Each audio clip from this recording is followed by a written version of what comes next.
Boom, boom. How's going? How's going? It is I, your boy, again on another day where we talk about M5 successful friends. And today I got someone else with no hair. I got a little bit of hair, but this guy here does not have any hair at all. And his name is Nzuzo. Nzuzo, how's it going? Welcome to M5 Successful Friends. Thank you very much, Taurai, and good morning or good day to everyone, all the M5 edits. We really, really appreciate this opportunity to be with you today.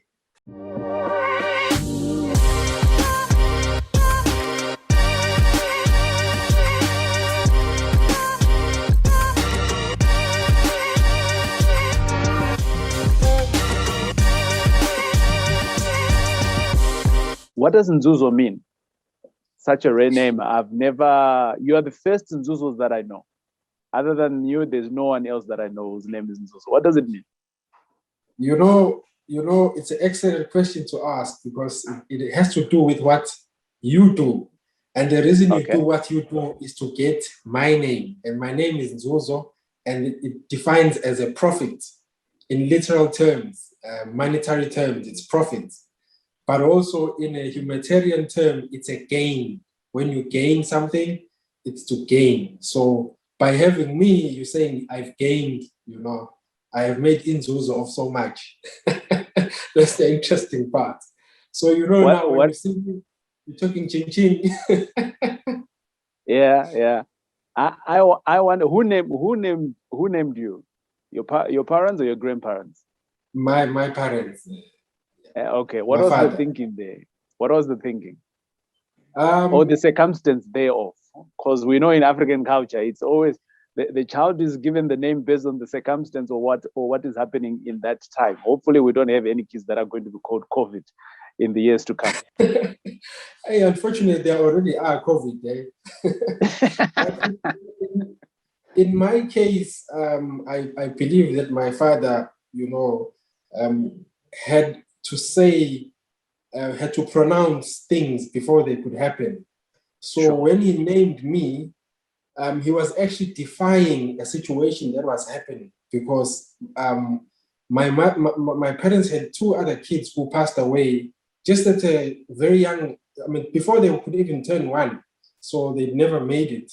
So, but then he went ahead and named me as a profit or a gain to the family to cement the position that they're not going to lose me, And the strange part about it is I was actually born, I'm a premature baby. So they were worried that I wasn't going to make it because I was born at home. I never went to the hospital. So you can imagine a premature 7-month baby not in hospital. Can you imagine what that's like in the rural areas? So I defied all the odds. Come on, man. And where was you born? I was born in a place called, it's by Hillcrest, it's called Kwangolosi.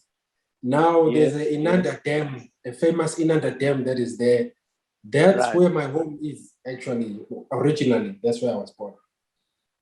I've passed through there before, not totally in the homelands, but I've passed through there before. I know that area. I think it was in 2012, 13, somewhere there in one of my road trips. But good, man. And Nzuzo, so now we know where you're from. And other than that, what do you do? What do I do?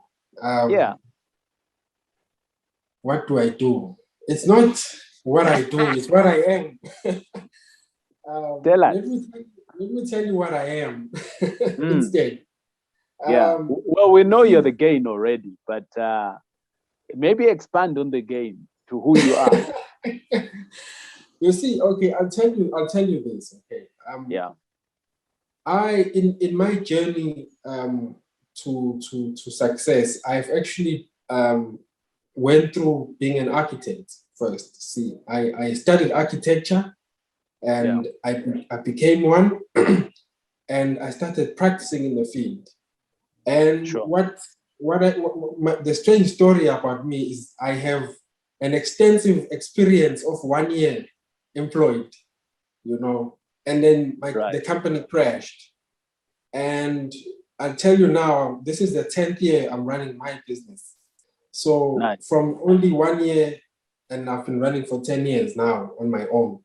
And to tell you that we do architecture, we are architects, and we are property developers and investors, and we also do the construction and then project management as well. So we provide those services. Now, to tell you perhaps how we ended up in property, it's because obviously we're doing architectural services, doing house plans, doing project developments, for clients and so on. And it has actually gone so far as we would be doing schools in the province, and we even do some work in some offices in Joburg as well. Eden Vale, we did some offices as well there. So, but along the way, I kept having a lot of inquiries from people wanting to do property development. They've earmarked this site, they want to do a development there. And I'll tell you, about 20 inquiries, maybe only one would actually succeed in actually becoming a development. Wow. So it then became a strain and a question to me as to why are these developments failing? Why are people coming to me asking me that they want to develop some flats here, some apartments there, they want to do a shopping center there, and at the end of the day, it doesn't really materialize. And that then led me to go on a journey and for myself to ask myself the question, what is it that people don't know about property development as a process, right, as a whole profession altogether, as an industry, that makes them think that to do a property development, you just do the plans and then suddenly, you're going to have this development. So they don't know the background to it. So that's how I actually ended up taking the path myself into teaching and learning more about property development. You see, and I actually But Nzuzo, I like the fact that you questioned yourself, and there was a problem, and we all know that all businesses that live longer, you're 10 years into the business, into the business now, they solve a problem. If you're not solving a problem, you don't have a business. Right, you've got an excitement curve of what is happening in the society at the time, but you're solving a problem. But I almost want to take you back, Nzuzo, long before you started working. Why architecture versus anything else? I mean, you're coming from the rural areas. When you're wanting to build, people don't come up with plans to say, no, the plans needs to be a house like this.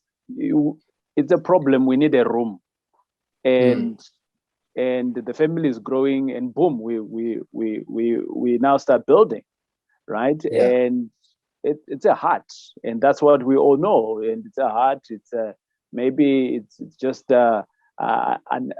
someone else who's now coming in with a different shape of a house, and we start building. That's what we know. Number one, resources are few. Number two, you don't have all the manpower that are skilled. But then you decide to go into something totally different from what is around you. And my question is, I mean, how did you, there are not many people of color that I know who are in your space in terms from a discipline. I mean, I want to look at 10 years ago, because that's when you were doing this, almost like 10 to 15 years ago. And I generally don't want to talk about color, but it's just the reality of where we are. What made you to go within that thinking? Because that's where it started off from, where nobody in your community is an architect. I don't know, maybe in your family there was an architect. You tell us. No, I wish. I wish. Just prior to that, in high school, a family meeting was called because nobody knew what would actually become of me. You know, Right. when people asked me, they thought I was this guy who was playing games, just drawing, doing all these drawings, you know, for fun. So Yeah. art was And, seen as, and Nzuzo, when you say a family meeting, what does that mean? Just give us a very practical meaning, because when they held a family meeting for me, yeah, on my mom's side, there's 10 of them and 10 pitch up. On my dad's side, there's 7 of them, and 7 of them will pitch up. So this is all uncles and aunts that are coming in to talk about me. So the pressure that you get from there, you know, I've had two family meetings. The one was just before I got married, and the other one was when I was telling them that, you know what, I'm going to the big city. I don't know what I'm going to be doing. So, what was the family meeting for you? What does it look like? no, at least it wasn't to that degree for me. It's just my parents, my brothers, and my sister who are much older than I am. I'm the second last born. So Right. they were already in working, and my brother was already in university.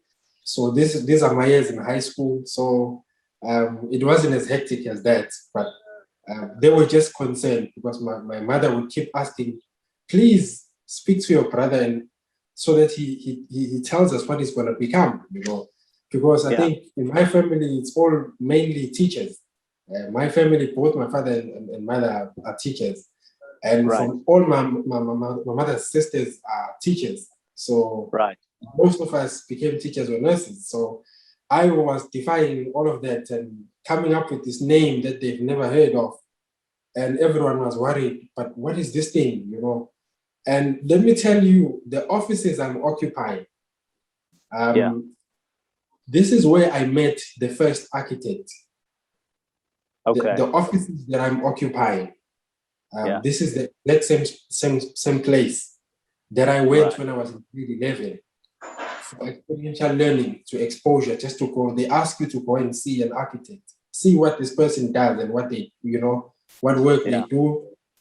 So you must imagine I must have came here so many years back, but my first offices were actually open right here. So that man, whatever he did, it actually inspired me a lot. So to go back to what you were asking, I'm a creative person. I'm an artist. It's ingrained in me. So in how I got led to architecture was when you get to a time where you choose your subjects. And for me, I had all my school books, my math, science.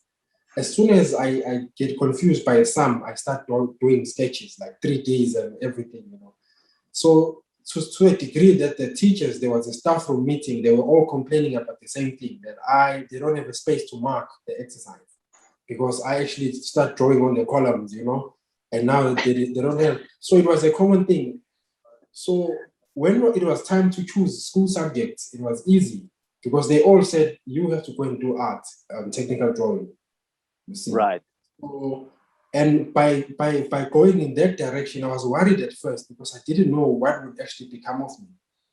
And that's when I actually got introduced to architecture. And that's where I saw my passion. There's one building that I saw, it is in England. It was done by a famous architect, Lord Norman Foster. And it's called, it looks like a box, a black box. And when I started describing that building, and I saw how they described it, that the building can act as a communication, as a language. You know, there's a psychological aspect to it. You know, it changes. Then I was like, wow, this form of art I'm attracted to. This is what I'm called to do. You know, you don't just do a building and say a wall is there, but what's the philosophy behind that wall, you know? So I started falling in love with that. And that's where I found myself in architecture, you know, in the creating space, you know. So that's where. You speak of the Lord in England. And do you know why they were called a person will be given the term Lord so and so? I just know that it's an honorary name, and you must have done, exceptionally to deserve such a title. But perhaps I may not have read the actual definition. What is so in general, back in the days, right? Like seriously, back in the days when these guys were calling each other lords and things like that. The thing is that there were those that are wealthy, and wealthy meant you need to have land. And those that were the plebs, servants, and slaves is those that used to work on it. So you could never cross on the other side to be a landlord, right? So if you're a landlord, then you became Lord. Right? But I mean, these days it's so common now that many people have landlords. So the term Lord now is kind of like diluted, but that's the general part of it. But it also comes with other accolades in terms of what you have done. Because bearing in mind that the fact that you are now Lord Nzuzo and you've got money, you can do other things now with your influence, obviously, right? And bearing in mind that in those days, just owning the land alone was something of high not significance, and it was coming from generations to the next generations to the next generation. In a nutshell, me and you are Lord, so you can address me as Lord Taurai, and you by Lord Nzuzo. All right. No, I like that. Yeah. I like having to speak about your journey, Nzuzo, now to a point where you now have a business. It came from passion. I mean, you cannot pinpoint to say this is where I started learning how to draw. It just came. And out of frustration, you would draw. That was your escaping moment. And with that, it actually became something tangible. And you went out there now, you started seeing, oh, actually, there's an architect. And you are now owning a business where it all started from. But I almost want to take you back as well to a point where when you were brought in here to understand what you understand, to the point when you got your first job. Because I think when you get a job, your parents and everyone else surrounding you now think that, yay, we've achieved. But then for you, there was no achievement, because in less than a year, you're out of a job again. And just walk us through that experience, man, of your first job, your first and last job. Interestingly, my first employment, it was one of the most dramatic events. I've even heard other people recite my story, when they're in trouble. This is let me just give you the story. I'll paint it to you. Yeah. I come out of varsity. I have no experience, and I joined this company. And a few months in, I realized that all the pressure now is starting to get piled on me. This man, he shouts at me for things that my colleagues are doing, and they are much more senior than I am. They are more experienced than I am, And I found myself in a predicament that I'm so unfortunate. My boss doesn't like me. He seems to be piling all the pressure. And then he threw me into one of the most hectic projects, the most difficult projects that were in our table at that time. And that project, literally, when I went on site for site meetings, because there would be the contractors there, like we had 7 contractors on site. You can imagine the size of the project. And as a first year, as a first year, you know nothing, man. You everything is just theory for you at the time. It was theory. And literally, just before we stopped the car, we go on site, my knee would be, I remember my left knee was shaking. It was like vibrating because I was so nervous, because I know these guys were going to eat me alive, They wanted information from me I didn't know. So that's how I got baptized in pressure. So, but I survived, and I pulled through. I rose to the occasion. As hard as it was, what it just meant at that time for me was, for me to prepare for a meeting, I had to spend 6 times more time than anybody, just to seem normal. So I put in a lot more work. I would finish work at 11, and the following day at 4:30 or 5, I'm in the office. So that was my life. Weekends, I'm in the office. And to a degree that I was called the son of the boss because I was always there, and he would shout at me, he would be pushing me all the time. And long story short, 7 months later, I had actually rescued one of the projects in Shallcross here in Durban. It was such a headache of a project, that they were actually thinking of just walking away from it. But then I went onto it. I actually rescued the project with my least experience, and immediately after that, I got my boss calls me, and he says to me, "Hey, here's a big office. Here's a chair. You are now a managing director in this office. You have rose to the occasion. You're taking all my pain, my frustrations away. And I've seen you that whatever I put through to you, it will get done. So I've got confidence in you." And I lost my words. I was shocked. So in a space of a year, I would tell people that I almost would say that I have an experience of 3 to 5 years in just 1 year, because of the time and the kind of pressure that I faced, So obviously at the time, one was still starting out, but the experience that I already gained was so much greater. It was unbelievable. So at some point I actually went back to my parents, and I told them that, "Hey, look, this is not working out for me." Before the breakthrough, that this is not working out. My boss doesn't like me. I don't think I'm cut out for this.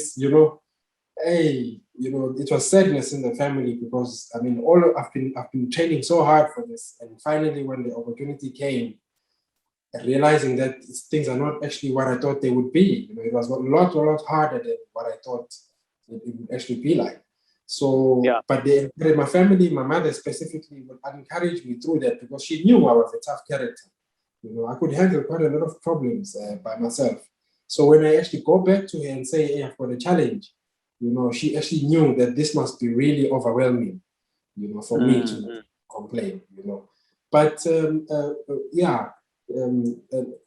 and there's a lot more from there, So going up from there, unfortunately, another 4 months or so, 5 months, the company then went down. But the problem was the leader himself. I saw that he made some poor decisions, and it taught me a valuable lesson that actually defined how I was going to run the business going forward, Right.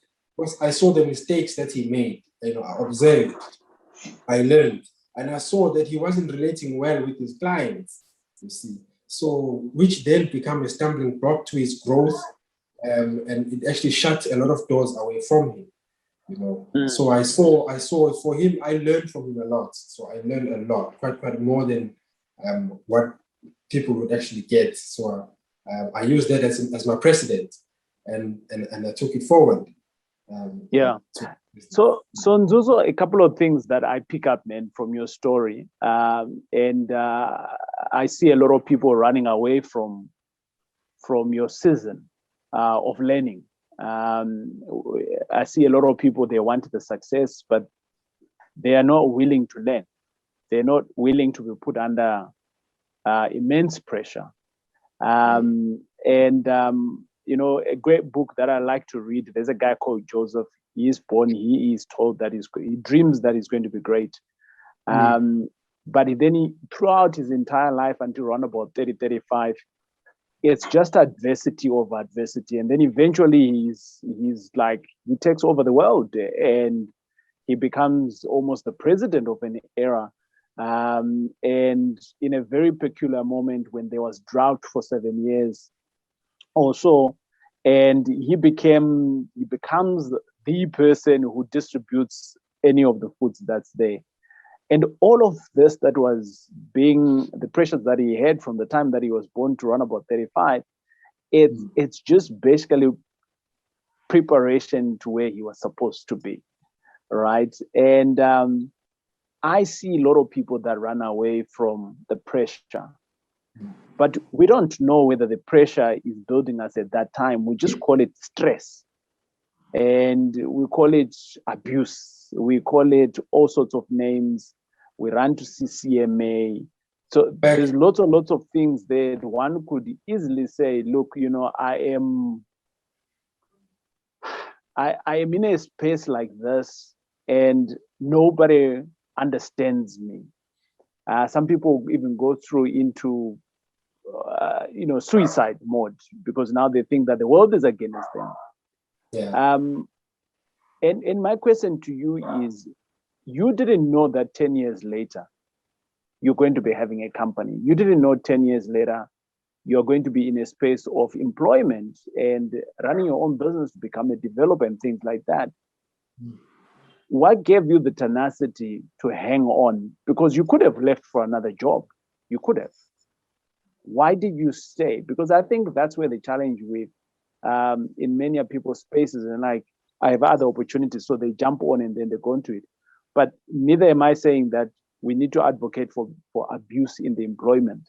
But how do you strike that balance where you can physically see that I've got an opportunity here to grind longer hours to learn, and anything else that is happening, I'm going to shut it down and I'm going to continue learning.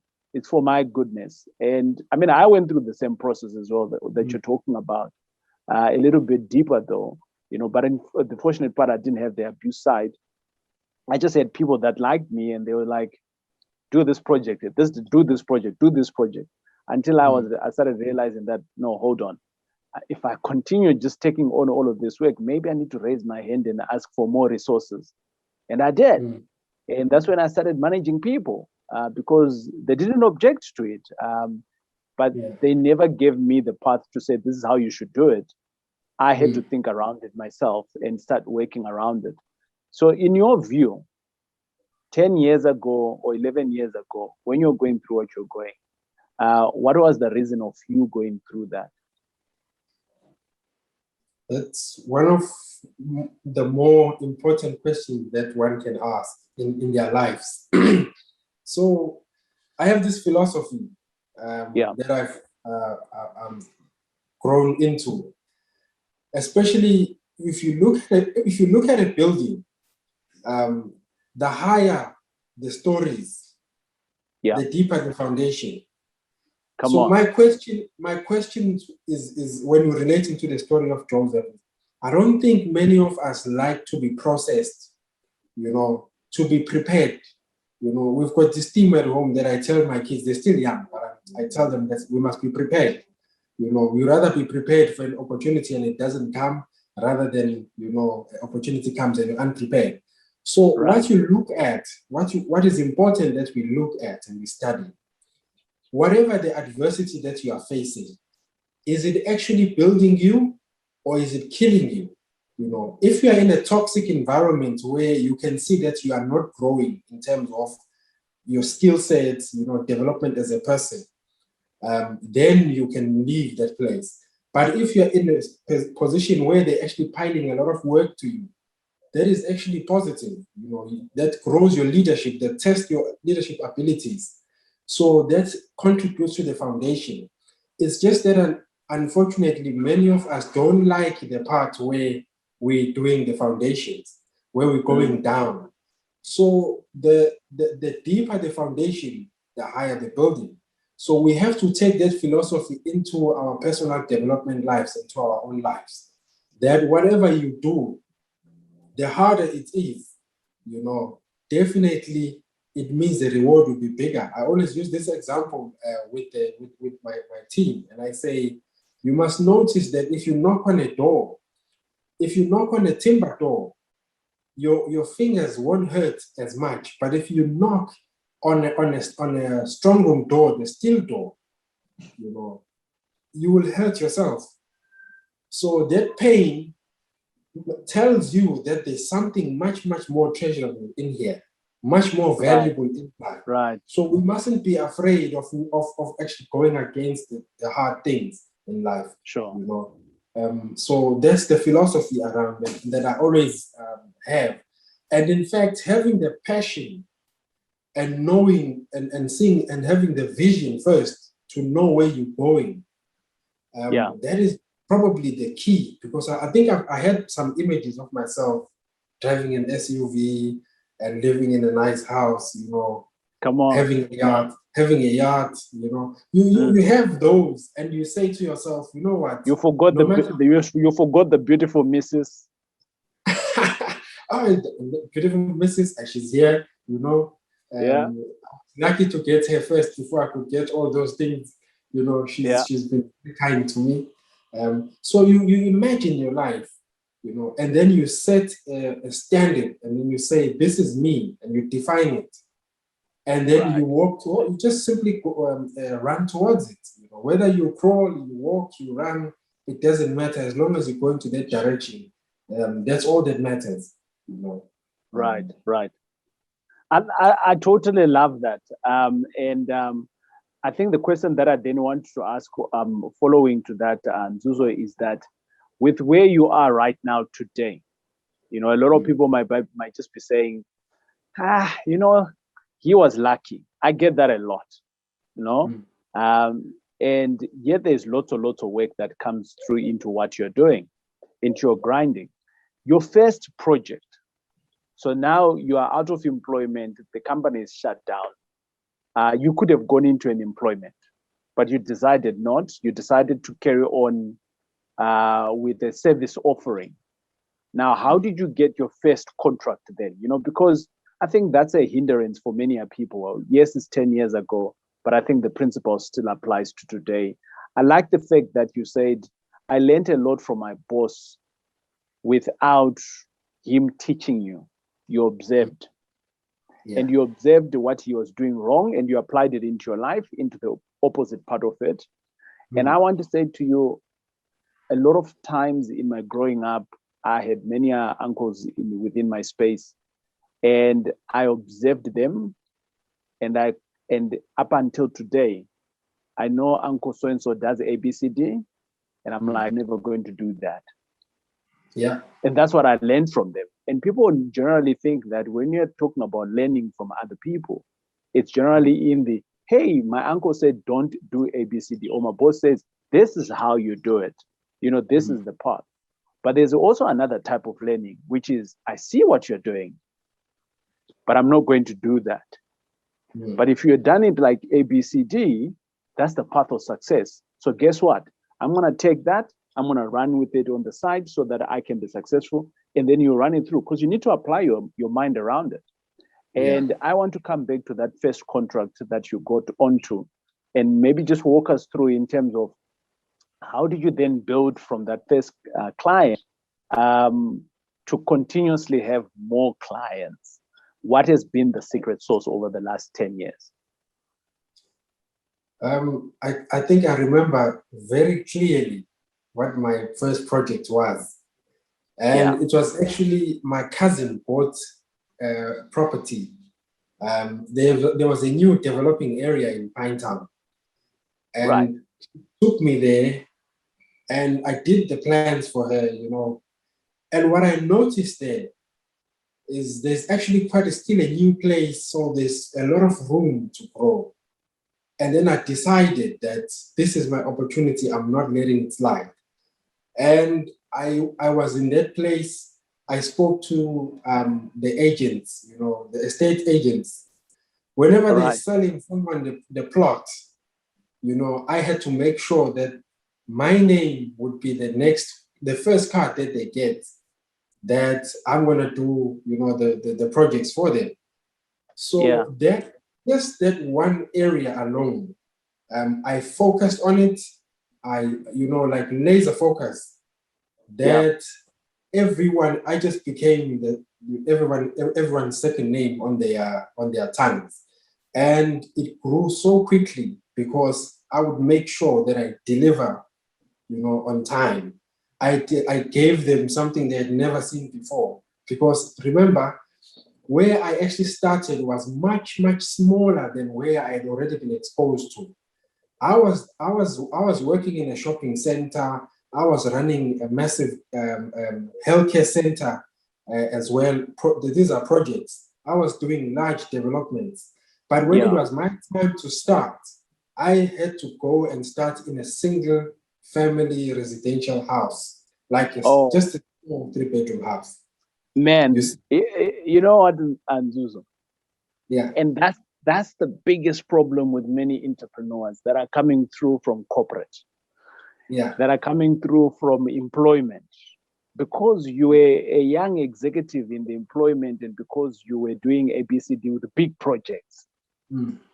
When you are now starting off on your own, you see the small projects as small projects. And I am always of the view, I always say, start small, learn fast, and grow fast. That's my thing. And I like the fact that you have said it, because there you are, when you was employed, you are in the big projects, you're speaking millions. Hundreds. But now you're starting off, and now you're starting off your own projects. These are thousands. Yes. And the question that would come in there for me is, why did you take on the small project? Why not jump onto the big projects? Because I see that as a big problem in our communities, and Nzuzo. People chasing the big projects and the developments but you ask them the one simple question: have you bought a 1-bed, 2-bed, or 1-bed, 1-bath? No. And I ask myself, so why are you not starting small? Because there's lots of lessons there that can help you when you're big. You want to buy development is one of the biggest thing that people come up with. Another one is they want to buy a block of flats. TJ's buying blocks of flats, so yes, I want to buy a block of flats. Yes, I want to. Okay, great. Yes, that's great. I didn't start from there. I started in a 2-bed, 1-bath. Have you bought a house? One house? No. How are you going to manage a block of flat now? 20 tenants. How are you going to manage that? It's practically impossible. And I apologize that I've just hammered on this point here, but I think you are a true testament of my ethos of start small, learn fast, and grow fast. But why did you accept that the singular projects as opposed to the big ones? Why didn't you chase the big ones? You had already an appetite for it. You understood it. In that time, 10 years ago, BEE would have gotten you through all the credentials to jump into the big projects. But you decided not. You focused on in the smaller projects on a one singular unit. I don't know. Were you charging 1,000 rand, 500 rand? Like 10, like at that time, I think about 7.5K, but it was small money, Sure. But the thing is, we have to acknowledge that the vehicle that I was riding in was not built by me. So I had not the full understanding of every compartment and how it's put together. So it's easy to say so many things about someone else's things when you are questioning about your own. You have to understand how you build parts together. How the finance, how's the HR, just putting the whole thing, the technicalities. So when it was my time, I that was one thing I have no regret, absolutely none, that I started where I did, because it gave me excellent time to process and learn and understand and see how this thing works, how my overheads are running, How am I able to meet my obligations? Okay, great.